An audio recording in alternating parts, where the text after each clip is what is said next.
எப்படி வந்து பாக்ஸிங்கில் வந்து இன்னொரு படம் எடுக்கலாமா அப்படின்னா சர்பேட்டை தான் ஞாபகத்துக்கு வரும். ஒரு மென்டல் அசைலம் இனிமேல் திருப்பி எடுக்கணும்னா சேது தான் ஞாபகத்துக்கு வரும். ஒரு தமிழ் தேசியவாதி ஒரு தீவிரவாதியை காட்டுக்குள்ளே கூப்பிட்டு போகணுன்னா அது விடுதலை தான் ஞாபகத்துக்கு வரும். ஒருத்தர் ஓடி போய் சற்றை இனிமேல் இறக்குனான்னா ரன்னு தான் ஞாபகத்துக்கு வரும். அதுபோல் டிஎடிசன் சென்டர்னு தமிழ் சினிமா ஒரு படம் வந்துச்சுன்னா அது இந்த படத்தை தான் ஞாபகம். ஆனால் நீலம் ப்ரொடக்ஷன்ஸில் ஒவ்வொரு படைப்புகளையும் பார்க்கும் பொழுது ரஞ்சித் வந்து இந்த தலைமுறைக்கு அடுத்து வேறு ஒன்றை கற்றுக் கொடுக்கணும்னு விரும்புகிறாருன்றது தெரியும். அவர் நினச்சிருந்தா வெறும் பெயரை ரஞ்சித் ப்ரொடக்ஷன்ஸ் கூட வச்சுருக்கலாம். ஆனால் நீலம்னு வச்சுட்டு அதில் இருக்கிற படைப்புகளை வரிசையாக பார்க்கும் பொழுது நீலம் ப்ரொடக்ஷன்ஸில் வர்ற எந்த படமும் சோட போகாத படமாக இருக்குது, ஒரு மரியாதைக்குரிய படமாக இருக்குது. அந்த வகையில் தான் இந்த பாட்டில் ராதா அமைஞ்சிருக்கிறத நான் பார்க்குறேன். ரஞ்சித்துக்கு என்னுடைய வாழ்த்துக்கள்.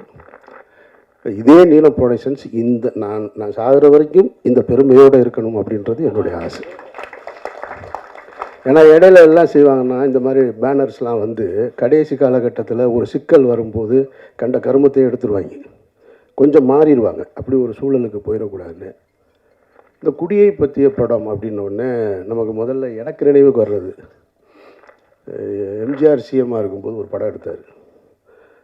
தேங்காய் சீனிவாசன் அவர்கள் ஹீரோவாக நடித்து நான் குடித்து கொண்டே இருப்பேன் அப்படின்னு ஒரு படம். அது ஒரு பிரச்சார படம் மாதிரி பண்ணியிருந்தாங்க. ஆனால் அந்த படம் வந்து குடியின் தாக்கத்தை சொல்லிச்சா நமக்கு அப்படின்னு கேட்டால் அந்த படம் சொல்லலை. அப்படி ஒன்று அந்த படத்தை பார்த்துட்டு யாரும் திருந்தினானா அப்படின்னு கேட்டால் எனக்கு தெரிஞ்சு திருந்துறதுக்கு வாய்ப்பு இல்லை. அந்த படமும் அப்படி தான் இருந்துச்சு. அது தேங்காய் சீனிவாசன் போல் ஒரு சீனியர் நகைச்சுவை நடிக்கும்போது அது வந்து சேரலை. அதோட மேக்கிங் அன்றைய காலகட்டத்தில் வச்சு எப்படி வந்து பாக்ஸிங்கில் வந்து இன்னொரு படம் எடுக்கலாமா அப்படின்னா சர்பேட்டை தான் ஞாபகத்துக்கு வரும். ஒரு மென்டல் அசைலம் இனிமேல் திருப்பி எடுக்கணும்னா சேது தான் ஞாபகத்துக்கு வரும்.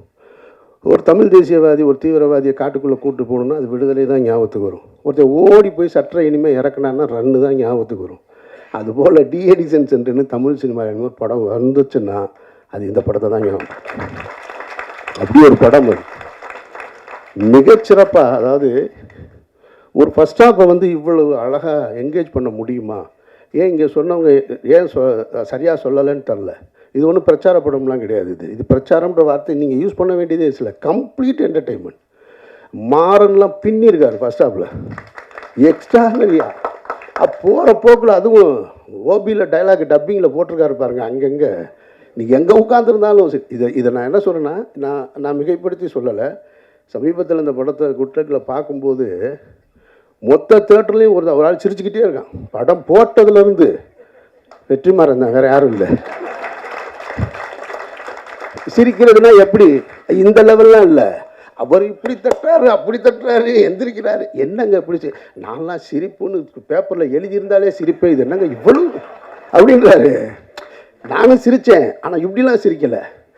எல்லாரும் பார்க்குறாங்க, ஒருவேளை நக்கல் அடிக்கிறாங்க. உண்மையிலே அவ்வளவு சிறப்பாக இருந்துச்சு ஃபஸ்ட் ஹாஃபு. அந்த ஃபஸ்ட் ஹாஃபோட இன்ட்ரோல் பிளாக் ஒன்று இருக்குது.